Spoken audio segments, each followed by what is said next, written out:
She stepped onto Hollywood Boulevard in a dazzling white gown, only to be torn down by whispers of a love triangle and a brutal brawl. Overnight, contracts vanished, and columnists renamed her a fallen woman. And Barbara was only the first. From Fatty Arbuckle's murder trial to Francis Farmer's asylum institutionalization, these are 17 stars whose personal lives banned them from Hollywood. Number 1. Barbara Payton. From Hollywood's darling to tabloid tragedy, the flashbulbs once loved her. In 1950, Barbara Payton stepped onto Hollywood Boulevard in a dazzling white gown, the kind that made columnists gasp and studio bosses lean forward. Signed to Warner Brothers and Universal International, she was being hailed as the next platinum-haired sensation. Her performance in Kiss Tomorrow Goodbye opposite James Cagney, promising a glittering future. She had the cheekbones of a goddess and the raw confidence of a woman who knew every camera adored her. But behind the gloss, the gossip sheets sharpened their knives. In 1951, Payton's name became entangled in a love triangle that seemed pulled from Pulp Fiction. She was linked with actor Franchot Tone, an established leading man from MGM's heyday, and the brooding Tom Neal, a B-picture heartthrob with a volcanic temper. What began as whispers of jealousy exploded into headlines after a brutal fistfight outside a hotel in Hollywood. Neal left Tone battered and unconscious, and the story dominated every newspaper from Los Angeles to New York. For studio executives, scandal meant liability. Universal International quietly tore up her contract in early 1952, branding her too risky to insure. She married Tone that summer, only to file for divorce within weeks, the tabloids chronicling every insult and betrayal like a serialized drama. The press no longer painted her as a starlet, but as a fallen woman, a cautionary tale in high heels. As roles evaporated, Barbara Payton drifted into lower budgets and quick-shot pictures. Her once bright name relegated to the bottom of marquee posters. Her personal struggles grew darker. Nightclubs whispered of her stumbling entrances, her once luminous face hardening under the toll of endless parties and whispered indulgences. Arrests for disorderly behavior in 1953 and 1954 gave photographers new fodder, her mugshot replacing glamorous portraits in fan magazines. By the mid-1960s, the actress who had once walked beside James Cagney was reduced to selling her story to the very tabloids that had destroyed her. In May 1967, Barbara Payton collapsed in her Hollywood apartment, her life extinguished at just 39. The industry that had crowned her a goddess left her to die in obscurity. Her final image, not the shimmering ingenue in a white gown, but a star, erased by the very machine that built her. Number 2. Fatty Arbuckle, the party that ended a career. The champagne was still fizzing when the whispers began. On Labor Day weekend of 1921, Roscoe Fatty Arbuckle checked into San Francisco's St. Francis Hotel, hosting a party meant to celebrate his meteoric rise at Paramount.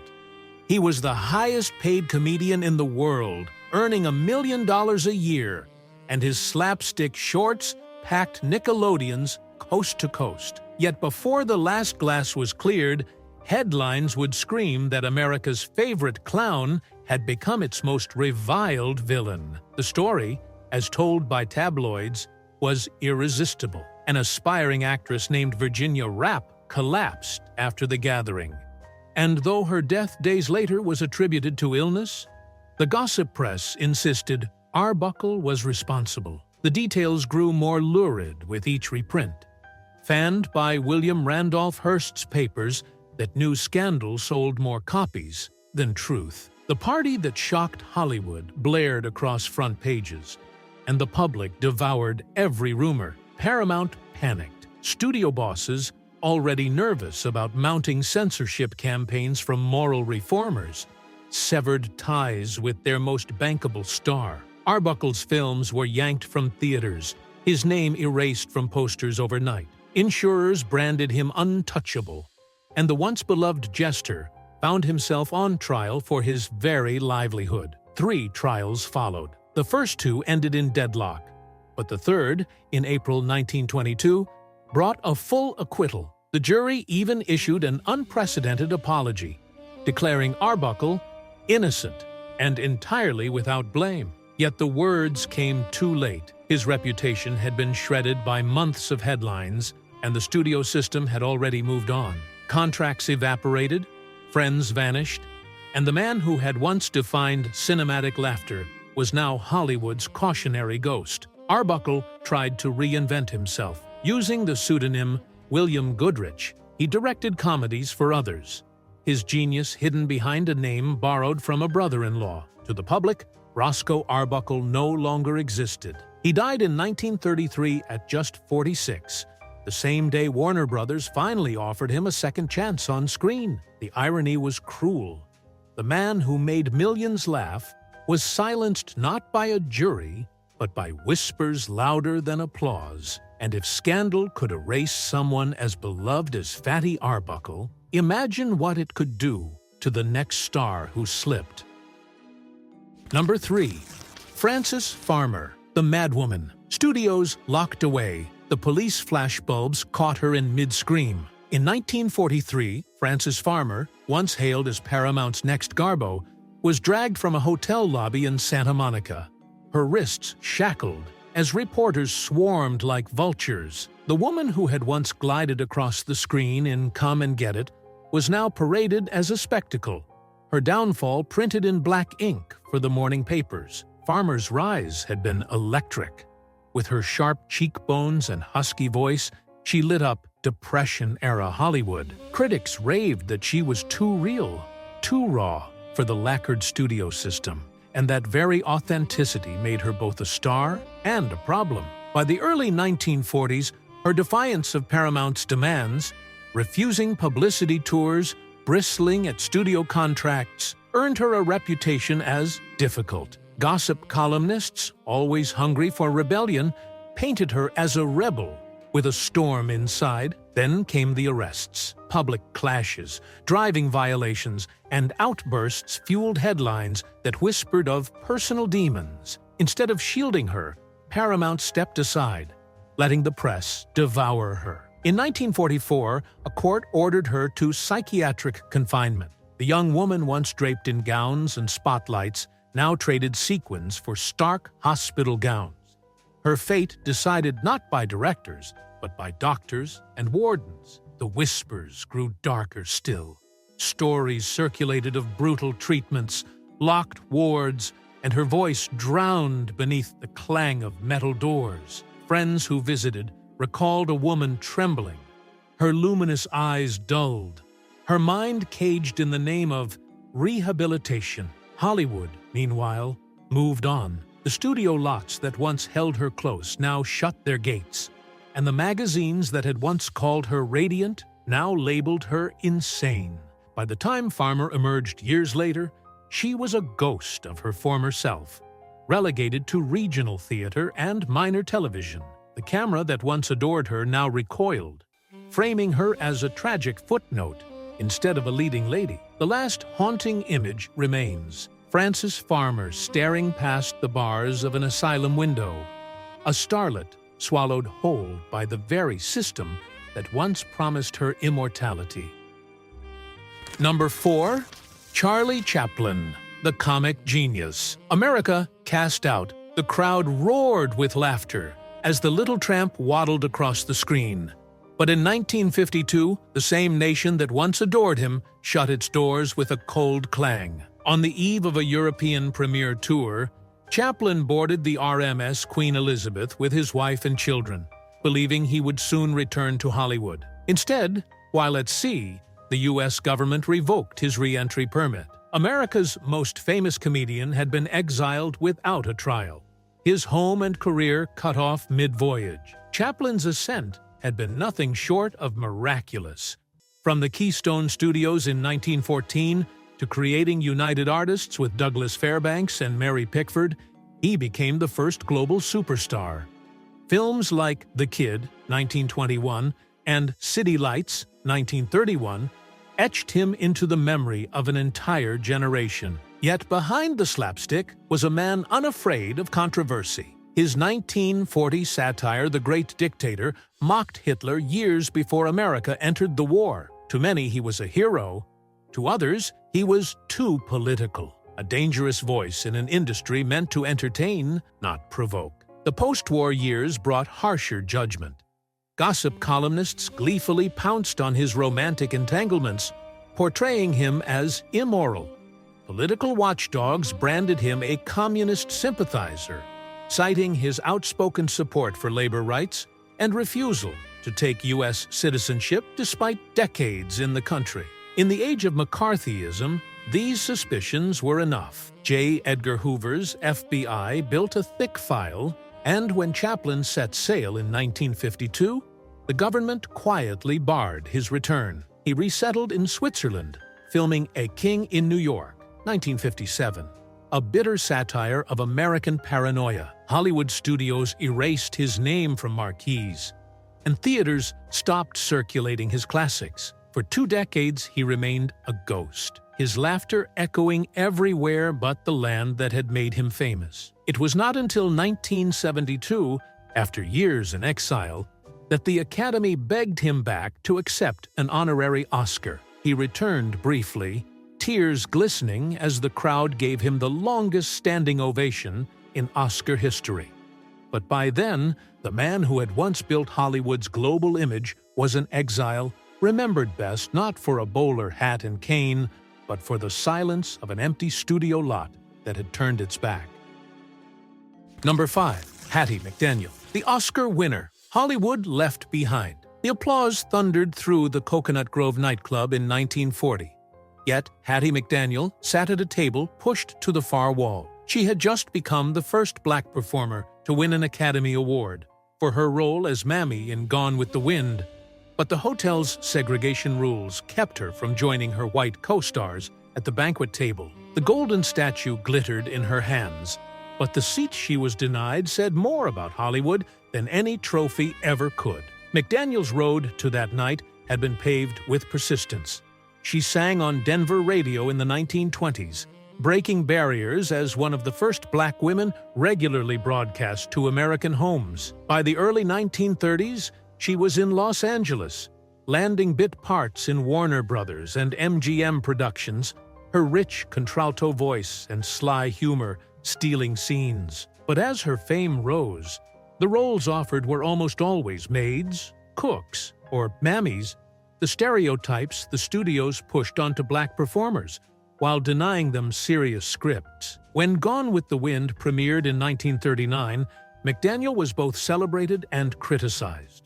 The NAACP condemned the film's caricatures, while gossip columnists marveled at her scene-stealing performance beside Vivien Leigh and Clark Gable. Winning the Oscar should have secured her place among Hollywood royalty. Instead, it became a gilded cage. Studio heads, wary of controversy, offered her only more servile roles, refusing to let her step into romances or leading parts. "I'd rather play a maid than be one," she once quipped to reporters, a line that became both her defense and her curse. By the 1940s, she turned to radio, starring in the comedy Beulah, but even there, protest groups pressured networks to drop her. As younger black actors pushed for more progressive roles, McDaniel was caught between worlds. Applauded for her breakthrough, yet blamed for embodying the very stereotypes she had been forced to play. She died in 1952, long before civil rights victories reshaped Hollywood. At her funeral, her Oscar was nowhere to be seen. Its whereabouts a mystery to this day. The image lingers. Hattie McDaniel smiling through tears, holding history's first statue, yet barred from the banquet celebrating it.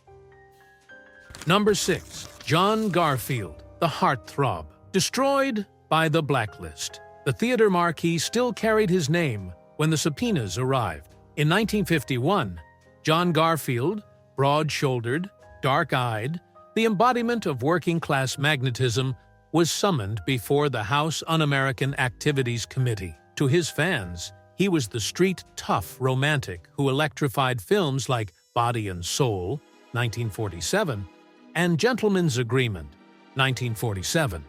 To Washington, he was another suspect in the tightening noose of the Red Scare. Garfield's rise had been nothing short of cinematic itself. Born Jacob Garfinkel on the tough streets of New York, he fought his way from the group theater to Warner Brothers stardom. Unlike the polished matinee idols of MGM, Garfield brought grit, a sense of danger that felt real. Gossip columnists described women swooning at his every appearance, and critics compared him to a younger Cagney with more smolder than swagger. But in the late 1940s, whispers of political associations began to follow him like a shadow. He never joined the Communist Party, but Garfield had lent his name to causes, signed petitions, and supported colleagues under fire. In the paranoia of McCarthyism, that was enough. When HUAC demanded he name names, Garfield refused.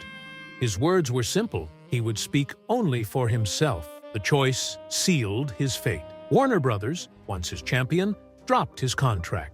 Studios labeled him uninsurable. Gossip columnists, who had once celebrated his boxing training and nightclubbing, now wrote of dangerous associations.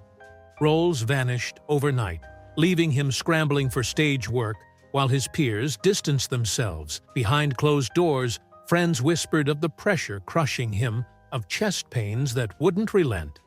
On May 21, 1952, just a year after his HUAC appearance, Garfield collapsed in a New York apartment at only 39. The autopsy said heart failure, but to those who knew him, it was the blacklist that killed him. His funeral drew only a handful of mourners, an unthinkable sight for a man once mobbed by fans outside the Warner lot. The haunting image remains. A star who embodied America's fight and fire, left to die in silence, erased by an industry too frightened to stand beside him. Number 7. Dorothy Comingore. Citizen Kane's star erased overnight. The Klieg lights burned brightest the night Citizen Kane premiered in 1941. And Dorothy Comingore's face glowed across the screen as Susan Alexander, the tragic singer caught in the orbit of Orson Welles' Titan. For a moment, she was Hollywood's newest jewel, a Paramount contract player poised for greatness. Yet within a decade, her name would be ripped from casting lists, her image reduced to a mugshot printed beneath sneering headlines. Comingore was never the typical starlet. She brought an edge, a defiance that made her perfect for Welles's masterpiece. Gossip columnists compared her smoky voice to Dietrich's and her intensity to Garbo's. But that same independence rattled the studio brass. She resisted the endless cocktail parties. She bristled at gossip column demands, and in the era of rigid publicity machines, that made her dangerous. Then came Washington. In 1952, at the height of McCarthy's witch hunts, a telegram arrived ordering her to testify before the House Un-American Activities Committee. The FBI had flagged her for suspected communist sympathies, citing petitions she'd signed during the war years. Petitions many actors barely remembered endorsing. On the stand, she refused to betray colleagues, her voice steady as she declined to name names. That act of defiance sealed her professional death warrant. Almost overnight, the offers stopped. Paramount and RKO quietly dropped her. Directors erased her from consideration, and gossip sheets, once her allies, branded her uncooperative. By 1953, the humiliation deepened. She was arrested in Los Angeles for allegedly shoplifting a jar of face cream. Whether true or not, the image of a former Kane star reduced to petty crime became irresistible tabloid fodder. Her life spiraled into obscurity, odd stage work, poverty, and illness. Friends remembered her haunted expression at parties, as if she knew the walls of Hollywood had closed permanently. On December 30th, 1971, Dorothy Comingore died alone in Santa Monica at 58, her name already fading from public memory. The cruel irony lingers. The woman immortalized in Citizen Kane, a film about power-destroying innocence, was herself destroyed by a system just as ruthless. her career vanishing like a reel cut mid-frame. Number 8. Gale Sondergaard, the first Oscar winner to vanish. The spotlight blazed on her in 1937, as she clutched the very first Academy Award ever given for Best Supporting Actress. Gale Sondergaard, regal and magnetic, had conquered Hollywood. With her sly turn in Anthony Adverse, for a brief, glittering moment, she was the studio's jewel.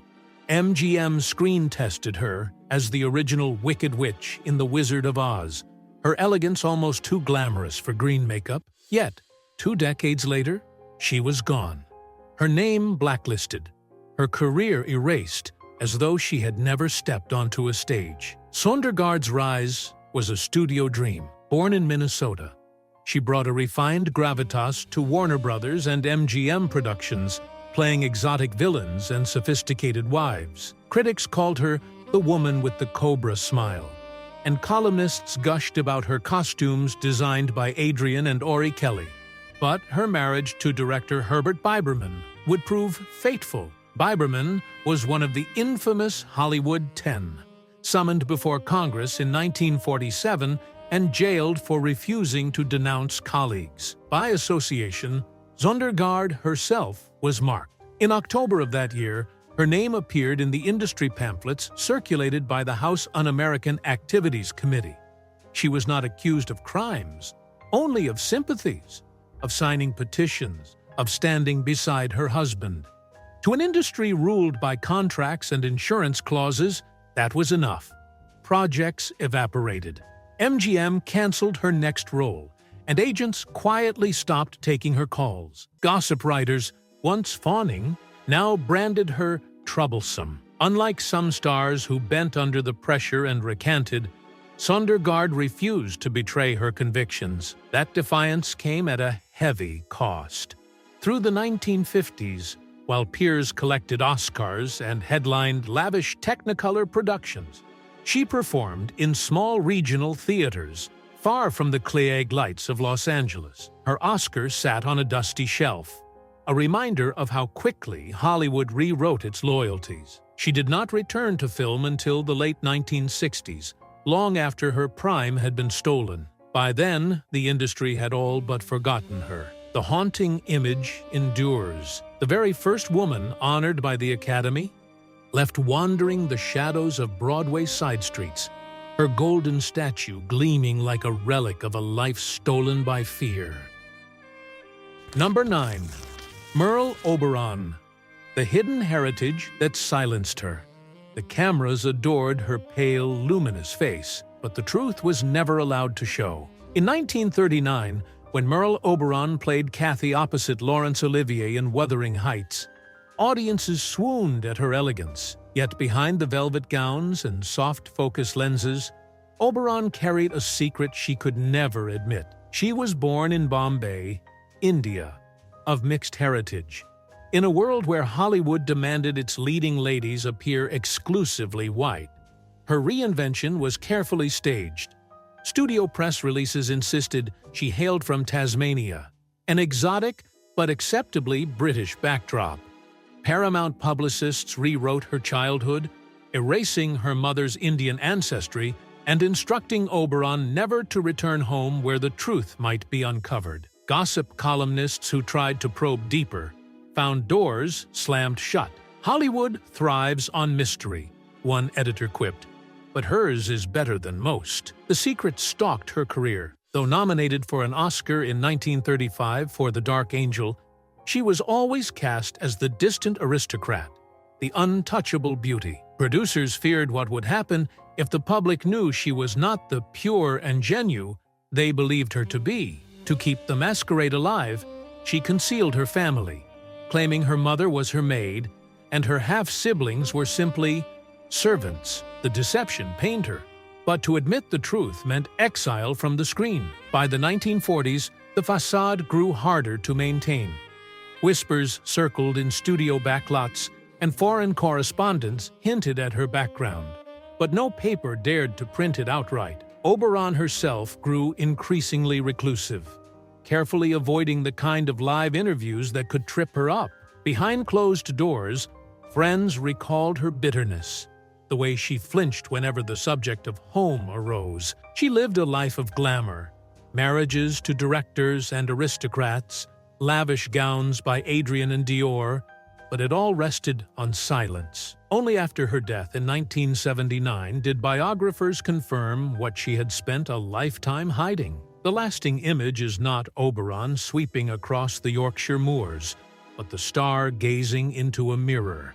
Powdered pale, terrified the camera might see through the mask Hollywood demanded she wear.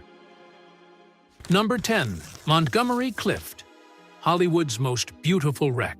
The sirens wailed up Sunset Boulevard as Elizabeth Taylor cradled his shattered face. On a May night in 1956, Montgomery Clift had crashed his car into a telephone pole after leaving Taylor's Beverly Hills home. By the time rescuers pried him from the wreckage, his jaw was broken, his nose smashed, and the delicate beauty that had once graced every magazine cover was disfigured beyond repair. Hollywood's golden boy was now its broken angel. Clift's rise had been meteoric. Trained on Broadway, he brought a new kind of vulnerability to the screen, what critics called method before method. In Red River, 1948, and A Place in the Sun, 1951, he was the embodiment of the sensitive rebel, a striking contrast to the muscular John Wayne or the polished Cary Grant. Studio heads at Paramount and MGM called him the future, and gossip columnists breathlessly covered his every move. Women swooned, men admired, and Clift seemed untouchable. The accident changed everything. Plastic surgery restored enough for the cameras, but not the magic. Close-ups revealed scars, and his once sculpted face appeared swollen, asymmetrical. Directors whispered about insurance risks. Studios balked at his frailty, and gossip writers no longer spoke of beauty, but of decline. Clift fought to keep working, delivering haunting performances in The Misfits, 1961, beside Marilyn Monroe and Clark Gable. Yet even on set, he was plagued by tremors and a reliance on sedatives to numb his pain. Friends described him as a man at war with himself, his health failing, his spirit haunted, yet his talent burning hotter than ever. Taylor, ever loyal, insisted on casting him opposite her, and suddenly, last summer, 1959, battling studio executives who feared he couldn't carry the role. His raw fragility on screen was mesmerizing, but off-screen, the toll mounted. In July 1966, at only 45, Montgomery Clift was found lifeless in his Manhattan townhouse. The industry whispered of the longest suicide in Hollywood history, though no such word appeared in print. What lingered instead was the cruel irony. The man once hailed as the most beautiful actor of his generation, undone by a single crash on a darkened boulevard, his face forever split between before and after. Number 11. Judy Garland, The Voice. The studios controlled and discarded. The spotlight hit her at just 16, and the orchestra swelled as she sang Over the Rainbow. The audience saw a girl bathed in technicolor wonder. What they didn't see were the studio handlers standing just off stage, holding out little white pills that would keep her awake for filming, and others that would force her to sleep when the cameras stopped. Judy Garland belonged to MGM, body, voice, and soul. From the moment Louis B. Mayer signed her in 1935, Garland was molded into the studio's idea of perfection. Columnists described her as the little girl with the big voice. But MGM executives saw a product to be shaped. They bound her chest to make her appear younger, forced her onto strict diets, and monitored her every bite of food. The pressure was relentless. Endless rehearsals, back-to-back pictures like Babes in Arms, 1939, and Meet Me in St. Louis, 1944, and constant manipulation of her appearance. As America adored her, Garland's private life crumbled. She was rarely allowed to rest, pushed instead into a carousel of stage musicals and war bond tours during World War II. Gossip columnists turned her romances into front-page drama, while executives reminded her she was too valuable to slow down. The pills, first prescribed by the studio doctors, became a lifelong dependency. What began as energy tablets turned into a cycle of stimulants and sedatives that hollowed her from the inside. By the late 1940s, her exhaustion was undeniable. On the set of Annie Get Your Gun, 1950, she collapsed repeatedly, unable to perform, and MGM finally dropped her contract. To the studio, the girl they once called their little gold mine was now a liability. To the public, stories of missed shows and erratic behavior replaced the image of the sweet Dorothy they had once cherished. Still, her voice remained a force of nature. Performances at Carnegie Hall and her turn in A Star is Born, 1954, proved her brilliance, but the damage was irreversible. The cruelest image endures. Judy Garland, once the radiant dream of Oz, standing on stage with mascara streaked down her face, singing her heart out while the very system that built her watched her unravel. Number 12. Gene Tierney. The beauty the studio system couldn't save. The spotlight shimmered across her face in Laura, 1944, and audiences gasped. Gene Tierney seemed less like a woman than a vision painted in light, yet behind the angelic profile, her life unraveled into one of Hollywood's most haunting tragedies, a story the studio system could neither control nor conceal. Tierney's rise was orchestrated by 20th Century Fox, who billed her as the most beautiful woman in motion pictures. She glided across screens in Heaven Can Wait, 1943, Leave Her to Heaven, 1945, and The Ghost and Mrs. Muir, 1947. Her poise, a perfect counter to the turbulence of World War II. Gossip columnists called her the dream girl of a war-torn nation, a starlet whose face alone could make soldiers forget the battlefield. But the perfection Fox sold came at a price no studio could pay. In 1943, while pregnant, Tierney contracted German measles at a Hollywood canteen event, where she had appeared under studio orders.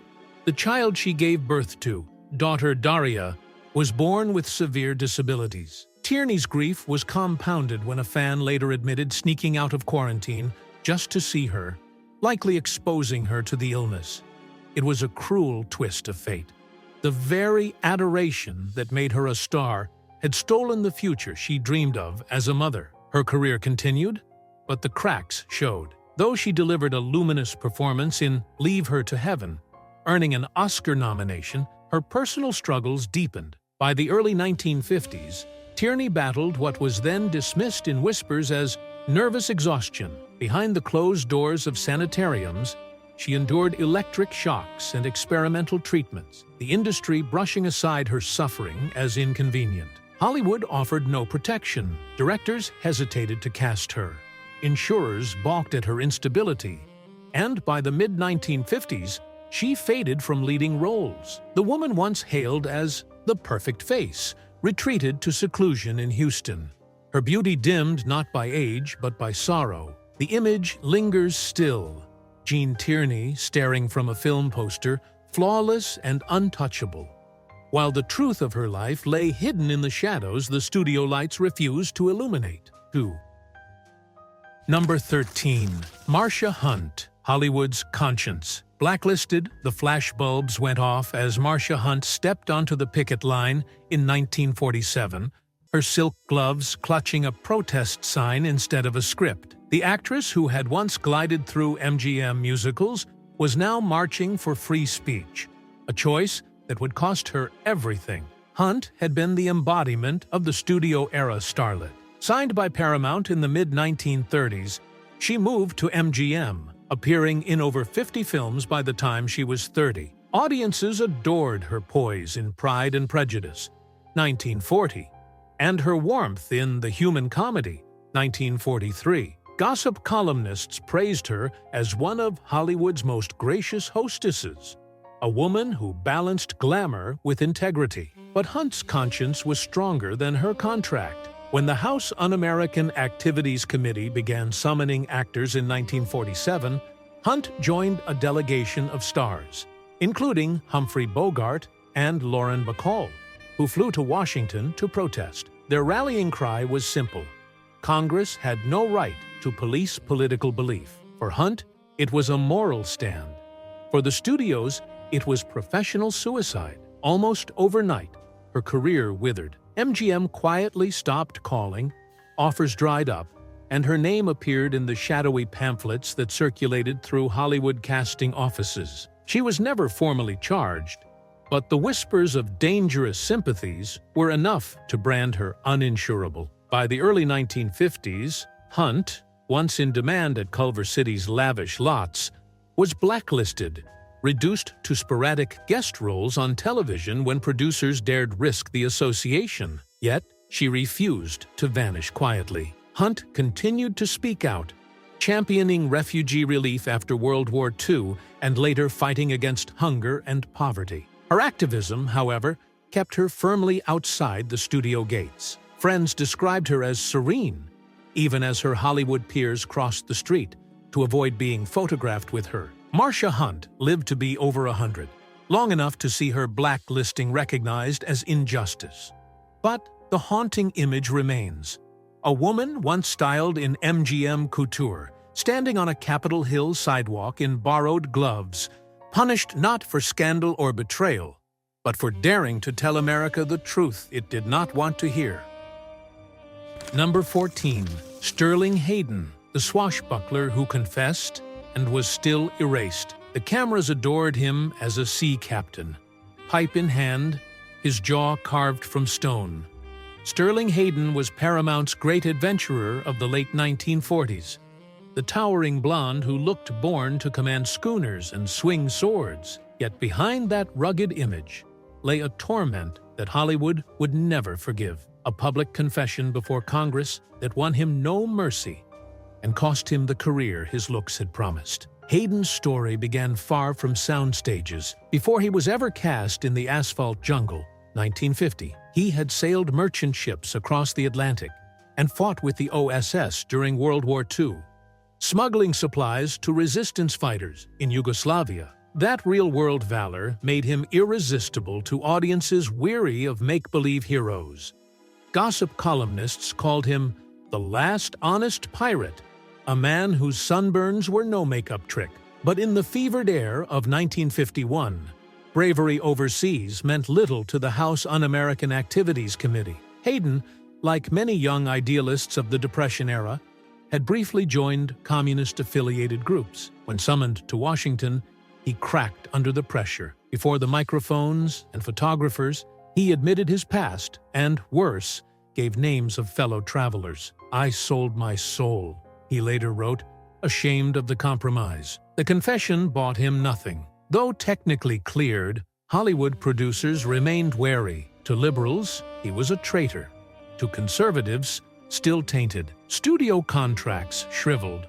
Leading roles went elsewhere, and Hayden drifted from set to set, increasingly seen as unstable, uninsurable, too much trouble for a safe bet. He returned to the sea whenever he could, vanishing for months at a time, as if salt water could wash away Washington's stain. By the 1960s, he re-emerged in offbeat roles: General Ripper in Dr. Strangelove, 1964, the weary cop in The Godfather, 1972. But the swashbuckler of Paramount newsreels was long gone. The enduring image is not Hayden at the helm of a schooner, but a giant of a man sitting small in front of a congressional committee, his voice breaking as flashbulbs seared the moment he ceased to belong to either Hollywood or himself.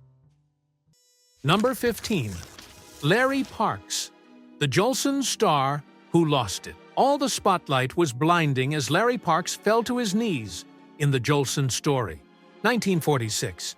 His arms flung wide as Swanee thundered through the theater. Audiences leapt to their feet, convinced they were watching Al Jolson himself reborn. Parks became an overnight sensation, an Oscar nominee, and Columbia Pictures' Golden Boy. Yet only 5 years later, that same man would sit before Congress, his voice cracking as he begged not to be destroyed. Parks had trained as a serious actor, But Columbia executives saw something more lucrative: the perfect mimic of Jolson, America's most beloved entertainer of the 1920s. The Jolson story and its sequel, Jolson Sings Again, 1949, made millions worldwide. Gossip writers hailed Parks as the new heartthrob of post-war Hollywood, his boyish charm and earnest manner setting him apart from the hardened war heroes filling the screens. He seemed untouchable until the blacklist came knocking. In 1951, summoned before the House Un-American Activities Committee, Parks tried to resist. He admitted to attending communist meetings during the Depression, but pleaded with the panel not to force him into naming others. "Don't present me with the choice of either being in contempt of this committee and going to jail," he implored, "or forcing me to really crawl through the mud to be an informer." The words echoed through the packed chamber, a star's dignity unraveling in real time. Hollywood turned its back instantly. Columbia, terrified of bad press, severed his contract. Roles evaporated, and his name became a liability. Friends who once toasted him at Kiero's nightclub avoided his table. Columnists who had crowned him a sensation now printed his fall in bold type. Parks was reduced to stage tours, summer stock, and odd television work. His stardom stripped bare almost overnight. He lived out his later years quietly, married to actress Betty Garrett, who herself faced whispers of blacklisting. But the haunting image remains frozen in history. Not Parks radiating joy as Jolson, arms outstretched in triumph, but the same man hunched before Congress, begging for mercy that never came, his career erased by the silence that followed. Number 16. Hedy Lamarr, the inventor they wouldn't take seriously. The MGM cameras framed her face in shadows, her lips parting as men in the audience held their breath. Hedy Lamarr was sold as the most beautiful woman in the world, a star draped in satin gowns and jeweled necklaces. Yet, while gossip writers marveled at her looks, she sat at her drafting table at night, sketching blueprints for inventions that could change the world. Hollywood adored her body, but ignored her mind. Lamarr's rise was pure studio fantasy. Born Hedwig Kiesler in Vienna, she scandalized Europe with the film Ecstasy, 1933, before fleeing a controlling marriage and arriving in Hollywood in 1937. Louis B. Mayer signed her instantly, parading her down the gangplank of the Normandy as his new discovery. Films like Algiers, 1938, and Samson and Delilah, 1949, cemented her image as an exotic temptress, a woman cast to be looked at, not listened to. But off-screen, Lamarr bristled at the stereotype.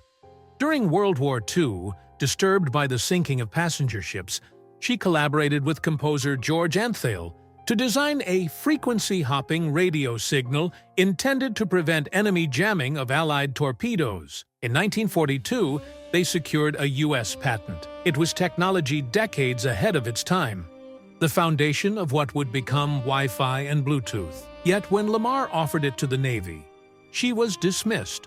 Officers told her to stick to selling war bonds, as though beauty and brilliance could not coexist. Meanwhile, the studios commodified her until her marketability waned.